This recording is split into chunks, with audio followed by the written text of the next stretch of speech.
मासूम मोहब्बत season 2 part 1। 5 साल बाद खुराना पैलेस। सुबह का वक्त था और खुराना पैलेस में चारों तरफ शांति छाई हुई थी। नीचे हॉल में कोई नहीं था, बस नौकर डाइनिंग टेबल में नाश्ता लगा रहे थे।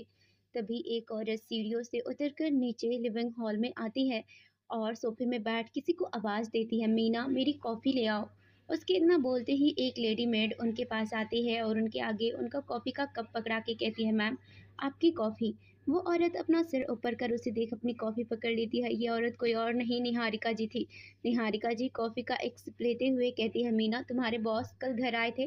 मीना निहारिका जी की बात सुनकर कहती है, नहीं मैम सर कल घर नहीं आए। निहारिका जी कॉफ़ी का कप नीचे रख खुद से कहती है, ये लड़का इतना गैर जिम्मेदार कैसे हो सकता है? इसे अपनी बीवी बच्चों की थोड़ी सी भी चिंता नहीं है क्या? निहारिका जी फिर से मीना को देख बोली, अच्छा मीना तुम्हारी मैम और हमारे प्रिंस कहाँ है? वो उठ गए। मीना मुस्कुरा के कहती है, जी मैम हम उन्हें उठाने गए थे, बस फ्रेश होके आते ही होंगे। निहारिका जी मीना की बात सुन हमें अपना सिर हिला देती है और फिर अपनी कॉफ़ी उठा पीने लगती है। निहारिका जी अपने फ़ोन को देख अपनी कॉफ़ी पीने लगती है। निहारिका जी नीचे बैठी हुई थी कि तभी उनके कानों में एक आवाज़ आती है, दादी। निहारिका जी उस आवाज़ को सुन अपनी नज़र फ़ोन से हटा ऊपर की तरफ देखती है तो उनके चेहरे में स्माइल आ जाती है। निहारिका जी सामने देखती है जहाँ से एक खूबसूरत लड़की साड़ी पहन नीचे आ रही होती है और उसकी गोद में एक 2.5-3 साल का बच्चा था और वही अपनी तोतली आवाज़ में निहारिका जी को बुला रहा था। निहारिका जी सोफे से उठ उस लड़की के पास आ उस बच्चे को अपनी गोद में लेते हुए बोली, अरे अरे मेरा राजकुमार उठ गए। इतना बोल वो उसके गालों में किस कर देती है। वो बच्चा निहारिका जी की गोद में आ उनके चेहरे को अपने हाथ से पकड़कर उनके गाल में अपना मुंह रख पुच्ची करने लगता है। निहारिका जी उसकी यह हरकत देख मुस्कुराने लगती है और फिर उसे लिए सोफे में आकर बैठ जाती है। वो लड़की भी निहारिका जी की साइड में रखे सोफे में बैठ जाती है। निहारिका जी मीना को आवाज़ लगा के कहती है, मीना दर्शित का दूध ले आओ और अपनी मैम की कॉफ़ी भी लेकर आओ। इतना बोल निहारिका जी दर्शित के साथ खेलने लगती है। फिर सामने बैठी लड़की को देख बोलती है, तुम्हारा पति कल घर क्यों नहीं आया? निहारिका जी की बात सुन वो लड़की निहारिका जी को देख के बोली, जी आंटी वो कल उनकी कोई ज़रूरी मीटिंग थी जिसके लिए वो बाहर गए थे। उन्होंने कहा था वो सुबह तक आ जाएंगे। निहारिका जी उस लड़की की बात सुन हाँ में सिर हिला देती है। थोड़ी देर में मीना वहाँ आती है और निहारिका जी को दर्शित की दूध की बॉल पकड़ाकर उस लड़की को कॉफ़ी का कप देती है। वो लड़की मीना से कॉफ़ी का कप ले लेती है और उन्हें देख थैंक यू कहती है। मीना उसे देख मुस्कुरा जाती है और फिर किचन की तरफ चली जाती है। निहारिका जी दर्शित को दूध पिलाने लगती है लेकिन दर्शित दूध नहीं पीता, उनके हाथ को अपने मुंह से अलग करने लगता है। निहारिका जी उसे ऐसा करता देख कहते, दर्शित बेटा दूध पी लो। दर्शित उनकी बात नहीं सुनता और उनकी गोद से नीचे उतर अपने छोटे छोटे पैरों से भागने लगता है। निहारिका जी उसे भागता देख उसके पीछे जाते हुए बोली, अरे मेरे राजकुमार भागो मत, गिर जाओगे। दर्शित भाग रहा था तभी उसे एंट्रेंस से कोई आता हुआ दिखता है। दर्शित जैसे ही उस शख्स को देखता है उसकी तरफ अपने नन्हे-नन्हे कदमों को बढ़ा देता है और बढ़ाता हुआ जाता हुआ कहता है, डैडा डैडा। निहारिका उसकी बात सुन अपनी जगह में रुक जाती है और फिर दरवाजे की तरफ देखती है। वो लड़की भी दर्शित की बात सुन दरवाजे की तरफ देखने लगती है और जल्दी से सोफे से उठ जाती है। दर्शित भागते हुए उस शख्स के पैरों से लिपट जाता है। वो शख्स जो अंदर ही आ रहा था दर्शित को देख मुस्कुराने लगता है और फिर नीचे झुक उसे अपनी गोद में उठाकर कहता है, अरे कहाँ भागे जा रहे हो? टाइगर डैडा को मिस किया? दर्शित उस शख्स की गोद में आ उसके कंधे में अपना सिर रख देता है और फिर उसकी शर्ट को कस के पकड़ के कहता है, डैडा अरे डैडा। वो शख्स उसके सिर में हाथ फेर उसे अंदर ले जाते हुए कहता है, टाइगर मम्मा को ज़्यादा परेशान तो नहीं किया? दर्शित अपने डैड की बात सुन उसके कंधे से अपना सर निकाल उसके चेहरे को पकड़ के अपना सिर ना में हिला देता है। वो शख्स उसकी ना सुन मुस्कुरा जाता है और फिर उसके माथे को चूम लेता है और उस लड़की के पास आ उसे देख बोला, इसने परेशान तो नहीं किया तुम्हें कल? वो लड़की उसकी बात सुन उसे देखती है और फिर अपना सिर नीचे कर ना में अपना सिर हिला देती है। वो शख्स उसकी बात सुन हाँ में अपना सिर हिला देता है और फिर उसे देख बोला, तुम नीचे क्यों आई? मैंने तुम्हें मना किया था ना कमरे से बाहर मत आना, फिर तुम नीचे क्यों आई? वो लड़की उस शख्स की बात सुन थोड़ा डर जाती है और सिर नीचे करके कहती है, वो मैं इसे दूध पिलाने लाई थी, उसने कल से कुछ नहीं खाया था इसीलिए। वो शख्स उसकी बात सुन के कहता है, तो मीना आंटी से कह देती वो ऊपर ले आती इसका दूध। वो लड़की उसकी बात सुन कुछ नहीं कहती है, बस अपनी नज़र झुका के रहती है। निहारिका जी उस शख्स की बात सुन उसके पास आते बोली, रक्षित मैंने इससे नीचे बुलाया था, कब तक अकेले कमरे में पड़ी रहती, उसको अच्छा लगेगा इसलिए मैंने मीना से कहकर उसे नीचे बुलाया। जी हाँ, ये लड़का कोई और नहीं रक्षित ही था। ये लड़की कौन है ये आपको बाद में पता चलेगा, तब तक आप कहानी को आगे सुनते रहिए। किसने कहा था आपको मेरी फैमिली के बारे में सोचने के लिए? रक्षित ने निहारिका जी की बात सुनकर उस समय उन्हें घूरते हुए कहा। रक्षित अब निहारिका जी के सामने आ उन्हें देखते हुए अपनी सर्द आवाज में बोला, मैं अपने परिवार का ख्याल और उनके बारे में खुद सोच सकता हूँ। उन्हें क्या अच्छा लगता है, क्या नहीं, मैं हूँ उसके लिए। आपको किसने कहा मेरी फैमिली के बारे में सोचने के लिए? निहारिका जी रक्षित की बात सुन ऐसे देखने लगती है और फिर अपनी आँखों में नमी लेकर कहती है, "रक्षित, मैं माँ हूँ तुम्हारी, तो क्या मुझे इतना भी हक नहीं कि मैं अपनी पोते की और बहू के साथ कुछ वक़्त बिता सकूँ? तुम तो मुझसे सीधे मुँह बात नहीं करते हो और ना ही अपनी पत्नी और बच्चे के साथ रहने देते हो। बेटा, तुम लोगों के होने के बाद भी मैं यहाँ अकेली रहती हूँ। तुम्हें पता है मुझे कैसा लगता है जब तुम सब मुझसे बात नहीं करते हो। ये सब आपने खुद चुना है अपने लिए मिसेस खुराना। जो औरत अपने बेटे बहू का नहीं हो सकी वो किसी और का क्या होगी? जिसने खुद अपने सगे बेटे के मुँह में आकर उस बेटे को मार दिया जो उसे पूजता था, उसको अपनी सगी माँ से बढ़कर मानता था। उसकी वाइफ़ उसे अपनी मम्मा मानती थी, हर छोटी-बड़ी खुशी आपसे शेयर करती थी। जब आप उन दोनों की नहीं हुई तो आप किसी और की क्या होंगी मिसेस खुराना? रक्षित ने चिल्ला के कहा, नहीं था वो मेरा बेटा और मैंने उसे मारा क्योंकि उसने तुम्हारी जगह ली थी। आज जो तुम्हें मिला है अगर वो होता तो उसके पास होता और तुम गरीबी की ज़िंदगी जी रहे होते। अगर मैं उसे नहीं मरवाती तो जो आज सब कुछ तुम्हारे पास है वो कभी नहीं होता। निहारिका जी गुस्से में रक्षित को देख चिल्ला के बोली। उनके चिल्लाने की आवाज़ सुन सब लोग बाहर आ जाते हैं। रक्षित निहारिका जी की बात सुन अपनी मुट्ठी कसते हुए बोला, उन्होंने कभी मेरी जगह नहीं ली थी। उन्होंने अपना खुद का बिज़नेस खड़ा किया था। आपके और आपके पति की कंपनी या घर में से उन्होंने एक भी पैसे यूज़ नहीं किए थे। आपके पति मिस्टर खुराना ने जब उन्हें खुराना कॉर्पोरेशन सँभालने को कहा था, तब भी उन्होंने मना किया था, क्योंकि वो जानते थे आपका एक बेटा है। आपकी खुशी के लिए उन्हें आपके घर और प्रॉपर्टी से एक भी हिस्सा नहीं लिया, फिर भी आपको उनका प्यार नहीं दिखा। आप जैसी माँ होने से अच्छा है बेटा अनाथ ही रहे। रक्षित चट्टाक तभी वहां एक आवाज गूंज जाती है और रक्षित का सिर एक साइड हो जाता है। निहारिका जी ने रक्षित को थप्पड़ मारा था। उनके रक्षित को थप्पड़ मारने से दर्शित रोने लगता है।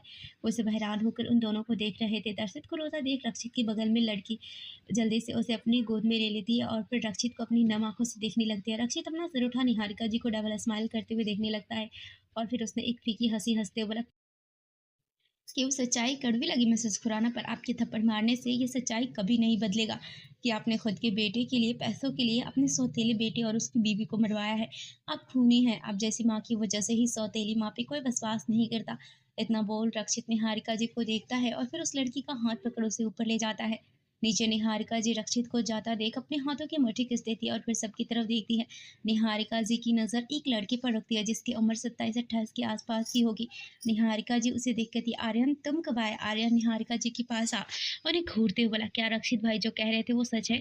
निहारिका जी आर्यन को देखते हुए बोले, आर्यन मेरी बात, क्या आप ही ने भाई और बन्नी को मारा है? उनकी मौत एक्सीडेंट में नहीं, आपने उन्हें मारा है। आर्यन ने निहारिका जी की बात को बीच में काटते हुए अपनी कोल्ड आवाज में उन्हें घूरते हुए कहा। निहारिका जी आर्यन की इतनी सर्द आवाज सुन उसे घूरते हुए बोले, आर्यन ये क्या तरीका है अपनी माँ से बात करने का? मैंने आपको क्या पूछा मॉम, जवाब दीजिए। क्या बन्नी और भाई की मौत के पीछे आपका हाथ है? आर्यन ने इस बार गुस्से में चिल्ला के कहा। निहारिका जी आर्यन को गुस्से में चिल्लाता देख वो भी चिल्ला के बोली, हाँ मैंने ही मोक्ष को मरवाया है, क्योंकि अगर वो नहीं मरता तो मेरे बेटे को उसका हक नहीं मिलता, इसीलिए मैंने उसे मरवा दिया। आर्यन जैसे ही निहारिका जी की बात सुनता है वो उनसे दो कदम दूर हो जाता है और उन्हें आश्चर्य से देखने लगता है। उसे यकीन नहीं होता कि ये उसकी वही माँ है जो मोक्ष की चिंता में पहले खाना भी नहीं खाती थी। जब तक मोक्ष घर नहीं आ जाता उसका इंतजार करती रहती थी। आर्यन अब सोचने लगता है क्या जो मॉम भाई की फिक्र करती थी वो सब एक दिखावा था। निहारिका जी आर्यन को खुद से दूर जाता हुआ देख बोली, बेटा मेरी बात सुनो, मैं मानती हूँ मैंने मोक्ष को मारा है, पर बेटा मेरा यकीन करो, मैंने सुहानी को नहीं मरवाया था और ना ही मैं सुहानी से नफरत करती थी। वो मुझे भी पसंद थी, लेकिन उसकी मौत कैसी और किसने उसे मारा मुझे नहीं पता। बेटा मेरा यकीन करो, सुहानी, केविन, गीता और अभिमान की मौत में मेरा कोई हाथ नहीं है। आर्यन अपनी माँ की बात सुन उन्हें नफरत से देखने लगता है और वो उन्हें गुस्से में देख बोला, आपको क्या लगता है मैं आप पर विश्वास करूंगा? You know what, Rakshit bro was right.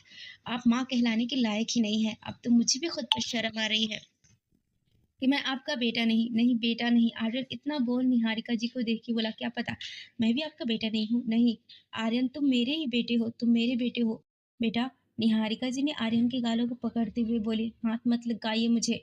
Aryan ने निहारिका जी का हाथ झटकते हुए कहा। आर्यन निहारिका जी से दूर होते बोला, छूना मत मुझे अपने इन खूनी हाथों से, और ना ही मुझे अपना बेटा कहना। नहीं हूँ मैं आपका बेटा, नहीं हूँ। समझ लेना मोक्ष भाई के साथ आपने अपना दूसरा बेटा भी मार दिया है। इतना बोल आर्यन अपने कमरे की तरफ चला जाता है। निहारिका जी आर्यन की बात सुन रोते हुए नीचे बैठ जाती है और अपने चेहरे में हाथ रख रोने लगती है। निहारिका जी रो ही रही थी कि तभी उनके कानों में एक आवाज़ पड़ती है, नेहा तुमने खुद अपने हाथों से अपना हंसता खेलता परिवार को बर्बाद किया है।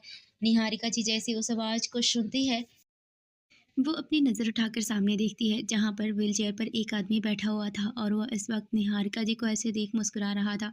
ये आदमी कोई और नहीं राज खुराना थे। राज जी अपनी व्हीलचेयर का बटन प्रेस कर निहारिका जी के सामने आते हैं और फिर उसे देख कहते हैं, बहुत दुख हो रहा है नेहा तुम्हें ऐसे देखकर। मुझे तुम पर बहुत तरस आ रहा है। देखा तुमने जिस बेटे के लिए तुमने मेरे मोक्ष को मुझसे छीन लिया था, आज वही बेटा तुम्हें माँ तक नहीं बोलता है, नफरत करता है तुमसे। नेहा तुमने तो बचपन से मोक्ष को पाला था, वो तुम्हें कितना प्यार करता था, वो तुम्हें पूछता था, लेकिन फिर तुम्हारे अंदर उसके लिए थोड़ी सी ममता नहीं जागी। नेहा तुम्हारे जैसे औरत औरत के नाम पे कलंक है। अरे इतना टाइम तक अगर जानवर भी हमारे साथ रहे, उससे प्यार दे तो वो भी हमारे लिए वफादारी निभाता है, लेकिन तुम तो एक माँ होकर भी माँ नहीं बन पाई। निहारिका जी राज्य की बात सुनती है, उनकी आंखों से आंसू आ रहे थे। उन्होंने अपना सिर नीचे किया हुआ था। वो राज्य की बात सुनती है लेकिन कहती कुछ नहीं। निहारिका जी अपनी जगह से उठती है और सीधा अपने कमरे की तरफ भाग जाती है। राज्य निहारिका जी को ऐसे चुपचाप जाते देखते हैं। उनकी आंखों में आंसू थे। वो जिधर से निहारिका जी गई उधर देखते बोले, नेहा तुमने सिर्फ मोक्ष को ही नहीं मारा है, तुमने अपने हंसते खेलते पूरे परिवार की खुशियों को मारा है, अपने हर रिश्ते का खून किया है। मैं तुम्हें कभी माफ़ नहीं करूँगा नेहा, कभी नहीं। इतना बोल राज जी अपनी व्हीलचेयर को आगे बढ़ा देते हैं और नीचे के एक कमरे में चले जाते हैं, रक्षित का कमरा। रक्षित अपने कमरे में आता है और फिर अपने कोट को उतार सोफे में फेंक देता है और खुद भी सोफे में बैठ जाता है। रक्षित अपना सिर पकड़ के अपना सिर नीचे कर देता है। तभी उसके कानों में एक आवाज़ पड़ती है, कैसे हैं वो, उन्हें वो लोग मिले। रक्षित जैसे उस आवाज़ को सुनता है वो झट से अपना सिर ऊपर करके देखता है तो उसे अपने सामने उसकी बीवी दिखाई देती है। रक्षित उस लड़की को देखते हुए बोला, लीजा मैं पिछले 4 सालों से उन्हें ढूंढ रहा हूँ लेकिन वो मुझे कहीं नहीं मिले। मैंने उन्हें पूरे इंडिया में ढूंढ लिया, वो यहाँ नहीं है। जी हाँ, ये लड़की कोई और नहीं लीज़ा थी। अब लीज़ा और रक्षित की शादी कैसे हुई वो आपको बाद में पता चलेगा। और आप लोगों को बता दूँ, दरअसल लीज़ा और रक्षित का ही बेटा है, किसी और का नहीं। इनकी एक अलग स्टोरी है जो आपको बाद में पता चलेगी। और हाँ, एक बात और, रक्षित मोक्ष के जैसा नहीं दिखता है। लीज़ा रक्षित के पास बैठे उसके कंधे में हाथ रख उसे शांत कराते हुए बोली, अगर वह इंडिया में नहीं है तो हो सकता है वह इंडिया से बाहर हो। आपने उनसे बात की इस बारे में? रक्षित लीज़ा को देखता है और फिर उसे देख बोला, मैंने उन्हें कुछ नहीं बताया क्योंकि वो मुझे पिछले 3 सालों से उन्हें ढूंढने को मना कर रहे हैं। उन्हें लगता है कि वो अब नहीं है, वो सब कुछ छोड़ के जा चुके हैं। लीज़ा रक्षित की बात सुन उसे देखने लगती है। वो कुछ सोचते हुए एकदम हैरान हो जाती है और फिर रक्षित को देख बोली, आपने क्या कहा, उन्होंने 3 साल पहले आपको उन्हें ढूंढने से मना किया है? रक्षित लीज़ा की बात सुन उसे देखते हुए बोली, मुझे लगता है मैंने तो यही कहा है। लीज़ा उसकी बात सुन उसे घूरते हुए बोली, शट अप, मेरी बात सुनिए। मुझे लगता है उन्हें वो लोग मिल चुके हैं, नहीं तो आप ही सोचो, उन्होंने उन्हें 1 साल भी नहीं ढूँढा और उन्हें मरा हुआ साबित कर दिया। जितना मुझे पता है वो इतनी जल्दी हार नहीं मानते थे। अगर वो उन्हें नहीं मिले होते तो उन्हें मरते दम तक ढूँढते, लेकिन कभी भी उन्हें मरा हुआ नहीं समझते। लीज़ा की बात सुन रक्षित भी चौंक जाता है और वो लीज़ा को देख बोला, तुम सही हो। उन्होंने मुझे साफ मना किया था कि मैं अब उन्हें ना ढूँढूँ और ये सोच लूँ कि वो भी इस दुनिया से जा चुके हैं। लेकिन लीज़ा मेरी एक बात समझ में नहीं आ रही, वो लोग ऐसा क्यों कर रहे हैं? क्या आप भी उनके दुश्मन हैं? लीज़ा रक्षित की बात सुन सोचते हुए बोली, इस बारे में मुझे ज़्यादा तो नहीं पता, पर जितना पता है वो ये है कि उनकी फैमिली के पीछे बहुत से ऐसे अंडरवर्ल्ड के लोग पड़े हैं जो उन्हें मारना चाहते हैं। रक्षित लीजा की बात सुन हमें अपना सिर हिला देता है और फिर लीजा को गले लगाकर बोला, उनके दुश्मनों को तो हम देख लेंगे, लेकिन अभी मैं बहुत खुश हूँ इस बात से कि उन्हें कुछ नहीं हुआ। वो ठीक है, कहते हुए रक्षित लीजा से दूर होता है और झुककर उसके गालों में किस कर देता है। लीजा उसकी किस करते हुए उसे अपनी आंखें बड़ी करते हुए देखने लगती है। उसकी सांसें उसके गले में ही अटक जाती है। रक्षित को जब रियलाइज़ होता है कि उसने खुशी के चलते क्या किया है तो वो लीजा को देखने लगता है और फिर उसे देख जल्दी से उसे दूर होकर कहता है, आई एम सॉरी जंगली बिल्ली, I am really sorry. Lisa उसकी सॉरी बोलने से अपनी नज़रें उसे हटा देती है और अपना सिर हिला के कहती है, इट्स ओके। और फिर कुछ देर चुप रहकर बोली, मैं दर्शित को देखती हूँ, उसने कल से कुछ ठीक से नहीं खाया है। इतना बोल लीजा जल्दी से सोफे से उठ बिना रक्षित को देखे रूम से बाहर चली जाती है। इधर रक्षित लीजा को जाता देखता रहता है। रक्षित लीजा के जाने के बाद अपना सिर सोफे में टिकाकर एक लंबी सांस ले खुद से कहता है, रक्षित क्या करते हो तुम, भूलो मत, वो सिर्फ हमारे बच्चे के लिए मेरे साथ है। उसे अभी तक भी ये लगता है कि उस रात सिर्फ मेरी गलती थी, उसने सिर्फ बच्चे के लिए मुझसे शादी की है, वो मुझे अपना पति नहीं मानती। इतना बोल रक्षित सोफे में सीधा बैठ जाता है और फिर एक नज़र दरवाजे की तरफ देख सोफे से उठ जाता है और सीधे वॉशरूम में चला जाता है। न्यूयॉर्क ये अमेरिका का सबसे खूबसूरत शहर में से एक है, जिसे लोग सपनों का शहर भी कहते हैं। यहाँ आकर बसने का हर किसी का सपना होता है, लेकिन हर कोई यहाँ नहीं बस सकता है, क्योंकि यहाँ सबसे ज़्यादा रिच लोग ही रहते हैं। न्यूयॉर्क को एक मल्टीकल्चरल सिटी माना जाता है, क्योंकि यहाँ 800 से भी अधिक भाषाएं बोली जाती है। इसी खूबसूरत शहर की एक खूबसूरत बिल्डिंग में एक अपार्टमेंट था, जो बाहर से जितना खूबसूरत दिख रहा था, अंदर से भी वह इतना ही खूबसूरत लग रहा था। यहाँ हर एक चीज़ सलीके से रखी गई थी। इसी अपार्टमेंट के बेडरूम में एक शख्स था, जो मिरर के सामने शर्टलेस होकर खड़ा था। उसने अभी इस वक्त सिर्फ एक ब्लैक कलर का लोअर पहना हुआ था। उस शख्स की बॉडी कातिलाना थी, 8 पैक्स एब, हल्की ब्राउन बाल, नीली आंखें, परफेक्ट बॉडी शेप थी। उस लड़के के सीने में दिल वाली जगह पर एक टैटू बना हुआ था, जो लव बैट जैसा दिख रहा था। उस टैटू को देखे से बिल्कुल भी नहीं लग रहा था कि वो एक टैटू होगा। ऐसा लग रहा था जैसे वो रियल का लव बाइट है। उस शख्स की पीठ पे खरोचों के निशान थे। साथ ही लिप्स के कॉर्नर में भी उस शख्स की बाइट के निशान थे। वो शख्स मिरर में खुद को देखता है और फिर अपना हाथ उठा अपने लिप्स पर रख बाइट के मार्क्स को छूता है। वो जैसे ही उस बाइट के निशान को छूता है तो उसकी आंखें बंद हो जाती है और उसके होंठों पर डबल स्माइल आ जाती है। इस वक्त वो शख्स बहुत ही हैंडसम दिख रहा था। वो शख्स अपनी आंखें खोल अपने लिप्स पर बने मार्क्स को देखते हुए बोला, After a long time, I have realized this feeling. I had missed this feeling a lot. Your touch still drives me as crazy as before. इतना बोल वो शख्स मुस्कुराने लगता है। वो शख्स अब मिरर से अपनी नज़र हटा के बेड की तरफ देखता है, जहाँ एक 22-23 साल की लड़की लेटी हुई थी और वो अभी सिर्फ एक पतली चादर से कवर थी। उसके शरीर में इस वक्त एक भी कपड़ा नहीं था और उसके कपड़े नीचे फर्श पर बिखरे हुए थे। वो शख्स अब उस लड़की को देख जैसे ही उसकी तरफ अपने कदम बढ़ाने लगता है कि तभी कोई उसके रूम का दरवाज़ा नॉक करता है। वो शख्स जैसे ही डोर नॉक की आवाज़ सुनता है तो उसकी आंखें सर्द हो जाती है। जैसे उसे पता हो डोर में इस वक्त कौन होगा। वो शख्स एक नज़र डोर की तरफ घूर के देखता है और फिर बेड में लेटी लड़की को देख डोर खोलने चला जाता है। अब न्यूयॉर्क में रात के 12:30 हो रही थी। वो शख्स जैसे ही दरवाज़ा खोलता है तो उसके सामने एक शख्स खड़ा था।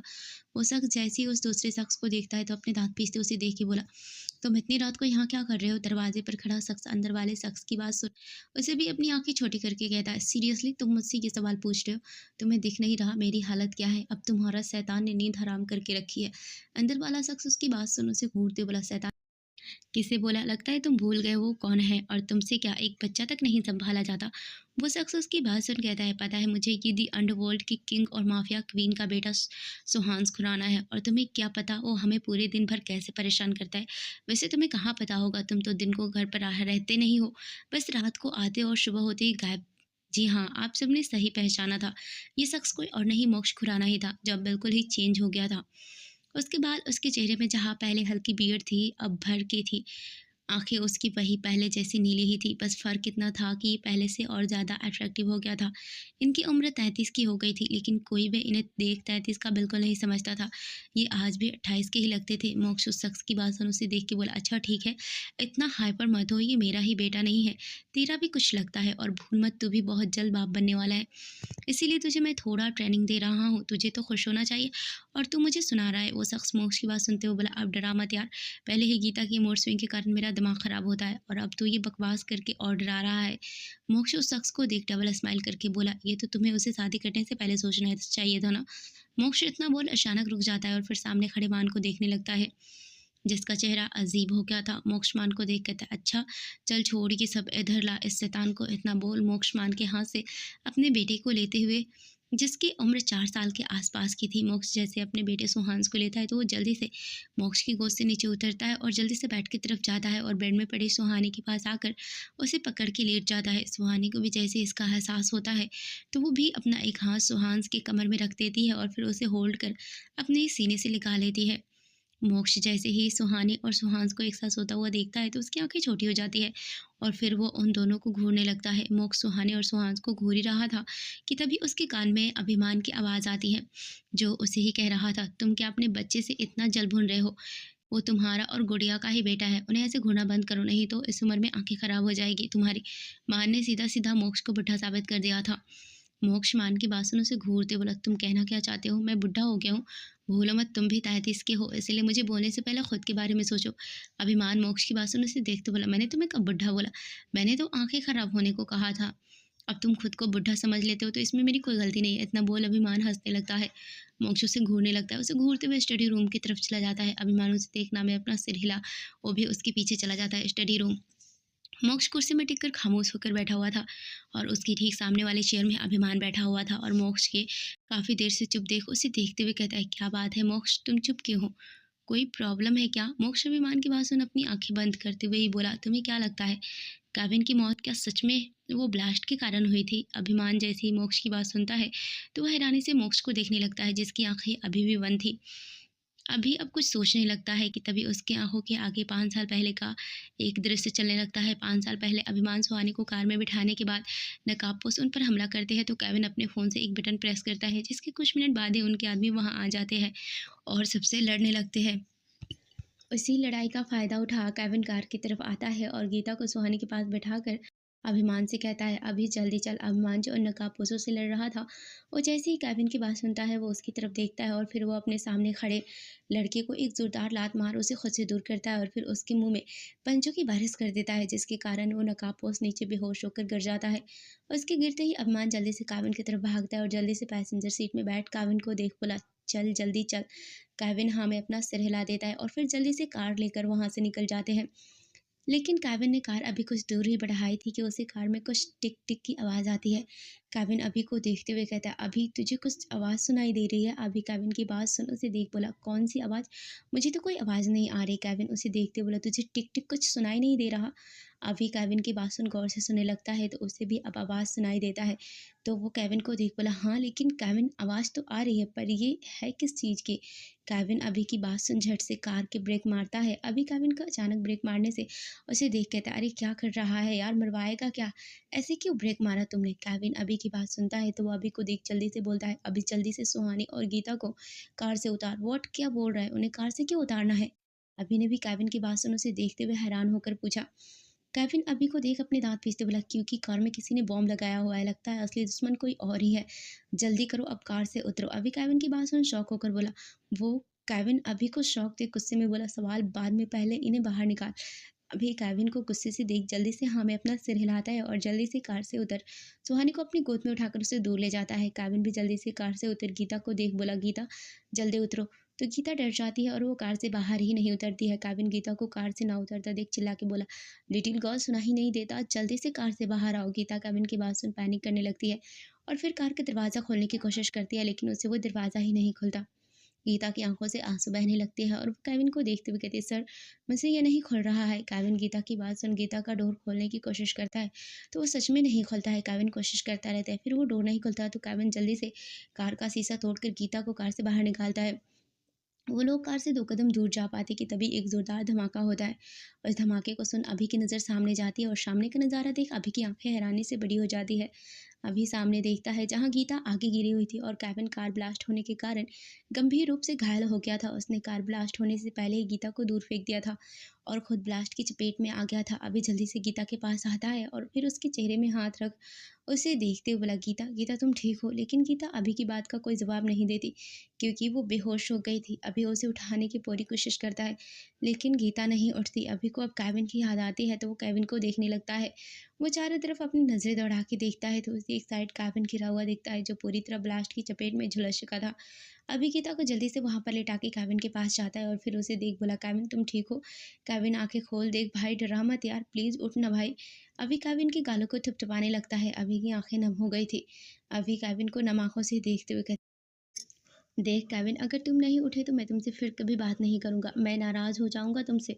फिर मोक्ष के पास रोती फिरेगा कि मैं तुमसे बात नहीं कर रहा। उठना यार केविन। केविन जैसे ही अभी की बात सुनता है तो वो एकदम से लंबी सांस लेके खांसने लगता है। अभी केविन को होश में देख उसे देखते हुए बोला, केविन तुम ठीक हो मेरे भाई? केविन लंबी सांस ले अभी को देख के बोला, हाँ अभी। अभी केविन की बात सुन उसे देख बोला, हाँ भाई मैं हूँ, तुम ठीक तो हो ना? केविन अभी को देखते हुए अपनी टूटी हुई आवाज़ में कहता है, अभी मोक्ष जिंदा है, वो सेब है। तुम सुहानी और गीता को यहाँ से ले जाओ और कोई दुश्मन है तुम इन दोनों को न्यूयॉर्क ले जाना क्योंकि मोक्ष ने कहा है वो हमें न्यूयॉर्क मिलेगा।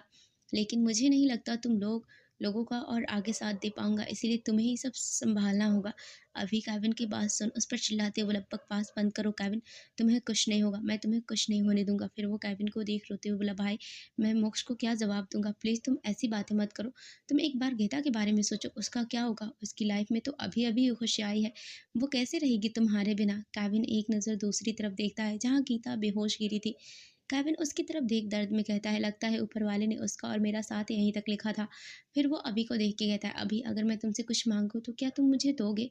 अभी केविन की तरफ देखते हुए बोला, मरने के अलावा तुम मुझसे जो मांगोगे मैं तुम्हें दूंगा।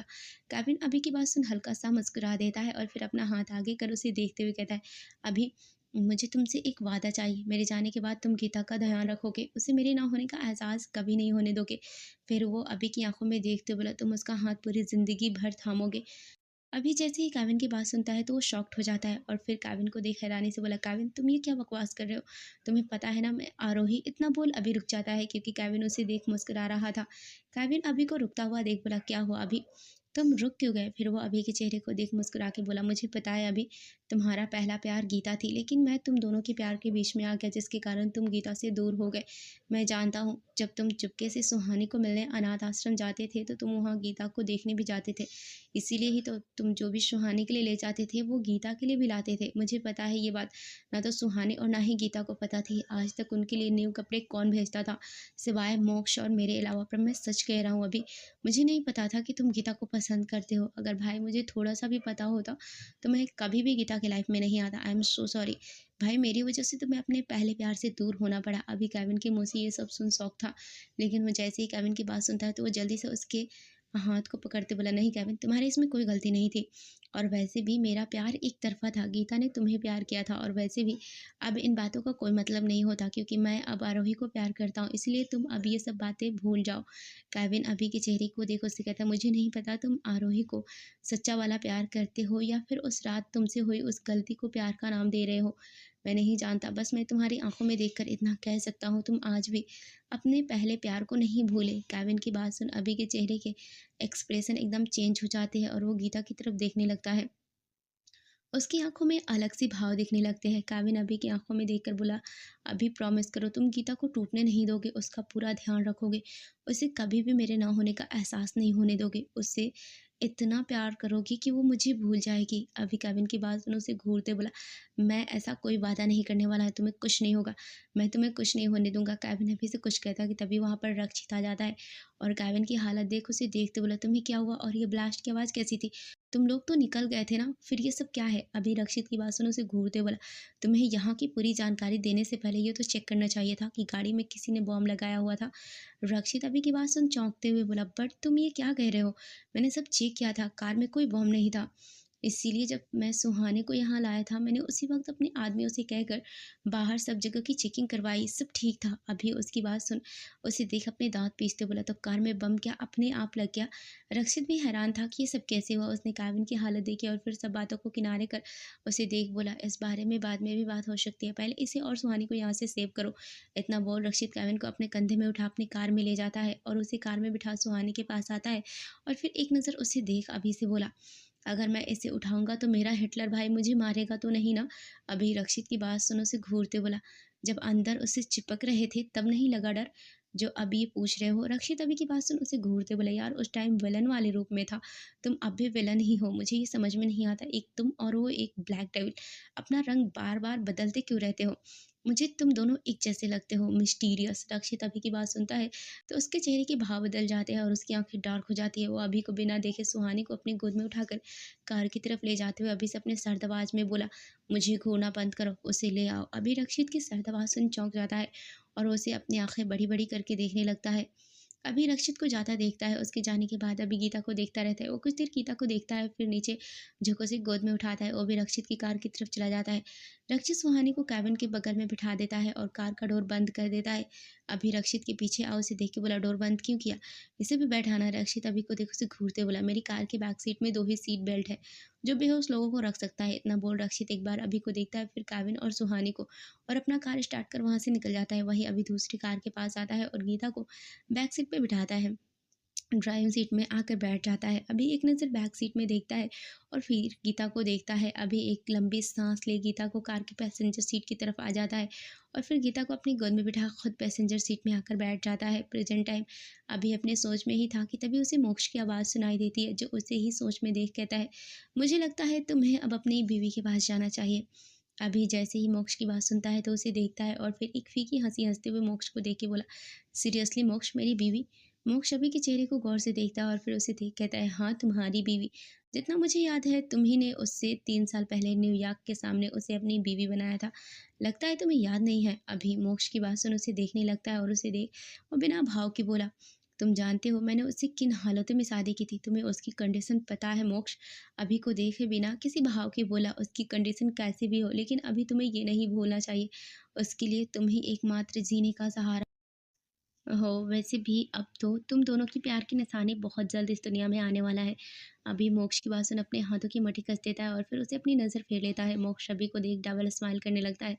अभी स्टडी रूम से जाने लगता है कि वो अचानक रुक जाता है और फिर मोक्ष को देखने लगता है। मोक्ष अभी को देख अपनी आईब्रो रफ कर खुद से बोला, ये पक्का फिर से वही सवाल करने वाला है। अभी मोक्ष के सामने वाली चेयर में आकर बैठ जाता है और फिर उसकी आंखों को देख कहता है, हाँ तुमने सही कहा, मैं तुमसे वही पूछने वाला हूँ और आज तुम्हें मुझे बताना होगा। इतना बोल अभी मोक्ष को देखने लगता है। मोक्ष अभी से अपनी नज़र इधर-उधर घुमा के कहता है, क्या? क्या पूछने वाले हो? मुझे समझ नहीं आया। अभी मोक्ष की हरकत देख उसे घूरते बोला, ये ड्रामा मेरे सामने मत करो और तुम कब से ऐसे नज़रें चुराने लगे हो?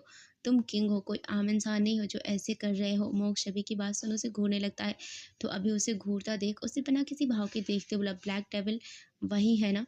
मोक्ष उसकी बात सुन उसे देखने लगता है। वो उसे कुछ कहता कि तभी उनके स्टडी रूम का दरवाज़ा एकदम से खुलता है। मोक्ष अभी दरवाजे की तरफ देखते हैं। दोनों जैसे ही दरवाजे पर देखते हैं तो वो एकदम अपने चेयर से खड़े हो सामने देखने लगते हैं। अभी मोक्ष जैसे ही दरवाजे पर देखते हैं तो वहाँ पर सुहानी खड़ी थी और वो घबराई हुई आंखों से उन दोनों को देख रही थी।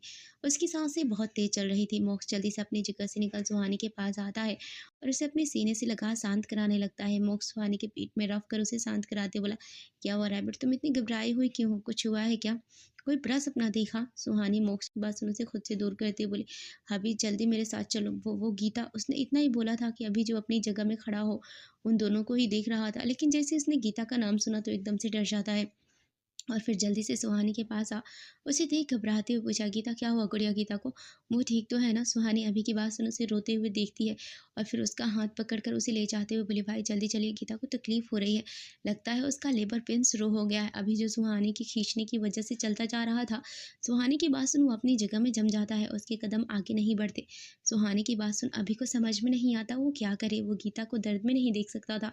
सुहानी के ये कहने पर कि गीता दर्द में है, अभी को भी ऐसा लगने लगता है कि उसे भी अंदर से बहुत दर्द हो रहा हो। सुहानी अभी को रुका देख उसकी तरफ देखते बोली, भाई क्या हुआ, चलिए ना आप, रुक क्यों गए? गीता को आपकी ज़रूरत है भाई, वो इस वक्त बहुत दर्द में है। अभी सुहानी की बात सुन फिर भी अपनी जगह में ही खड़ा रहता है। वो अपनी जगह से नहीं हिलता। मोक्ष भी अभी को ही देख रहा था। उसे पता था अभिमान के अंदर क्या चल रहा होगा। वो ये बात अच्छे से जानता था। अभी को कुछ भी ना बोलता देख इस बार सुहानी तेज चिल्ला के कहती है, भाई आपने सुना नहीं, गीता और आपके बच्चे की जान इस वक्त खतरे में है। उन्हें अभी के अभी हॉस्पिटल ले जाना होगा, नहीं तो आपके बच्चे के साथ कुछ भी हो सकता है। अभी जो बुत बनकर खड़ा था, जैसे ही उसके कानों में आपके बच्चे की आवाज़ सुनाई देती है तो एकदम से होश में आता है। उसके कानों में सिर्फ सुहानी की एक ही बात गूंज रही थी, आपके बच्चे की जान खतरे में पड़ सकती है। अभी एकदम से सुहानी को देखता है और फिर उसके साथ चलते हुए कहता है, गीता ठीक तो है ना?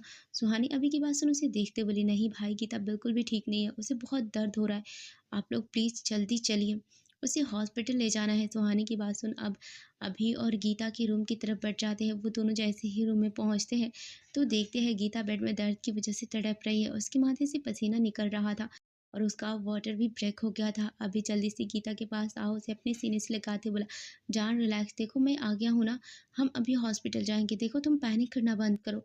गीता अभी को अपने पास देखो उसके सीने से लगी हुई थी। वो उसके शर्ट को कस के पकड़ अपनी दर्द भरी आवाज़ में कहती है, मम्मा मान मुझे बहुत दर्द हो रहा है, सहा नहीं जा रहा, प्लीज़ कुछ कीजिए। अभिमान गीता की बात सुन उसे खुद से दूर करके उसके बालों को अपने दोनों हाथों से उसके चेहरे से हटाकर बोला, हाँ जान, बस हम अभी हॉस्पिटल जाएंगे, सब ठीक होगा, मैं तुम्हें कुछ नहीं होने दूंगा। इतना बोल अभी गीता को अपनी गोद में उठाता है और मोक्ष को देख के कहता है, मोक्ष जल्दी चलो, गीता का वाटर ब्रेक हो गया है। मोक्ष जो गीता को दर्द में देख किसी सोच में गुम था, अभी की बात सुन वापस अपने होश में आता है और अभी को देख हाँ में अपना सिर हिला जल्दी से रूम से बाहर निकल जाता है। सुहानी सुहान्स को ले आती है और वो भी जल्दी से मोक्ष के साथ चली जाती है। अभी गीता को जल्दी से कार की बैक सीट में बिठा देता है और खुद भी इसके बगल में बैठ उसे हौसला देने लगता है। मोक्ष बिना किसी भाव की कार की ड्राइविंग सीट में आकर बैठ जाता है। उसके बैठते ही सुहानी सुहान्स को लेकर कार में बैठ जाती है। सुहान्स सो रहा था, उसे सुहानी इसे ऐसे ही उठा के लाती है। मोक्ष एक नज़र सुहान्स को देखता है और फिर सुहानी को देखते बोला, रैबिट तुम मोक्ष। आगे कुछ कह पाता कि सुहानी मोक्ष को देख कहती है, अभी प्लीज़ मुझे भी हॉस्पिटल आना है और मैं गीता को ऐसे नहीं छोड़ सकती, और वैसे भी सुहान इतना परेशान भी नहीं करता है। मोक्ष सुहानी को एक नज़र देखता है और फिर हमें अपना सिर हिलाकर जल्दी से कार हॉस्पिटल की तरफ बढ़ा देता है। हॉस्पिटल जाते जाते ही गीता की दर्द भरी आवाज़ पूरी गाड़ी में गूंज रही थी। गाड़ी के साथ साथ मोक्ष के कानों में भी गीता की दर्द भरी आवाज़ें गूंज रही थी। अभी गीता को दर्द में देख उसे रिलैक्स करवा रहा था और मोक्ष अभी को गीता के साथ उसका दर्द बांटते हुए रियर व्यू मिरर से देखे जा रहा था। सुहानी की नज़र जैसे ही मोक्ष पर जाती है तो वो मोक्ष को अभी और गीता को साथ में देखता देखो उसके हाथ में अपना हाथ रख देती है। मोक्ष जैसे सुहानी का हाथ अपने हाथ में देखता है तो वो पहले तो अपने हाथ को देखता है और फिर सुहानी को। सुहानी मोक्ष को आंखों ही आंखों से रिलैक्स करने को कहती है। मोक्ष उसका इशारा समझ उसे देखते रहता है और फिर एक लंबी सांस ले वो वापस ड्राइविंग पर फोकस करने लगता है। कुछ ही देर में उनकी गाड़ी न्यूयॉर्क के एक हॉस्पिटल के बाहर आकर रुकती है। अभी कार से निकल गीता को गोद में उठा उसे अंदर की तरफ ले जाते हुए डॉक्टर डॉक्टर चिल्लाने लगता है।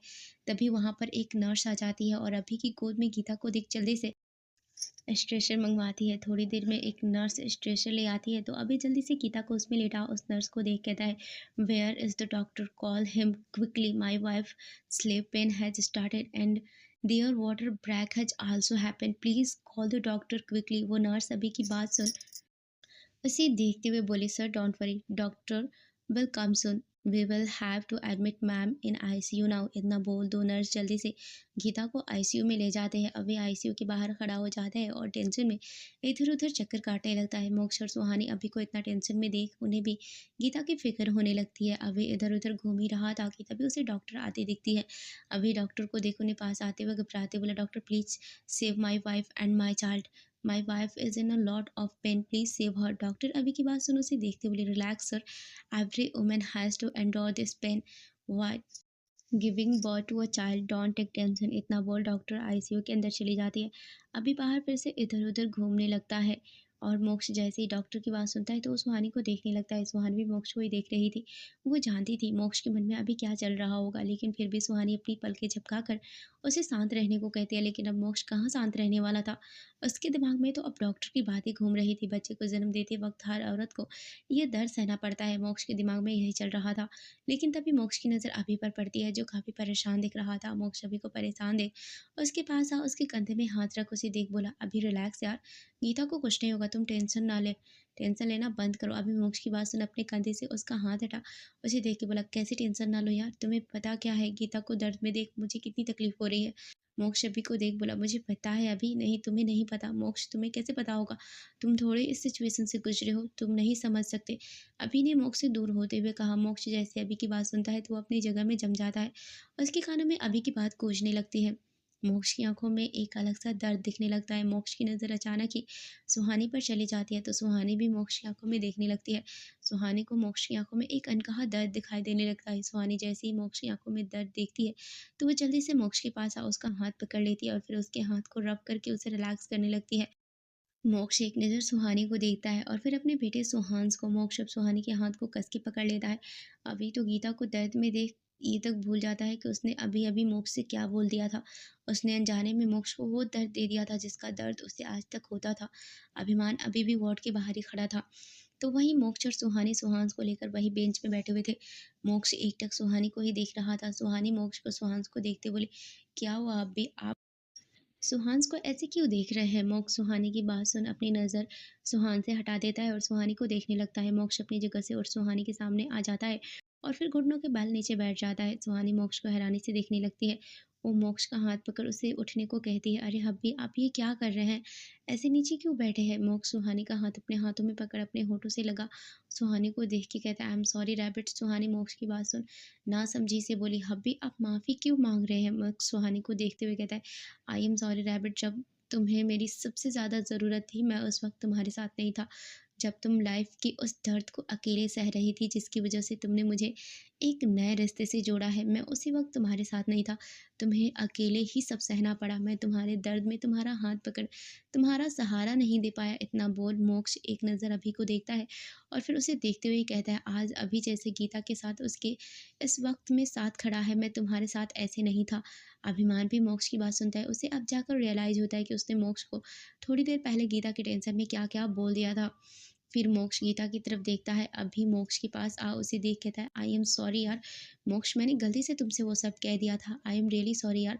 सच दोस्त, मैं मेरा इंटेंशन तुम्हें हर्ट करना बिल्कुल भी नहीं था, मैं पता नहीं यार कैसे बोल गया।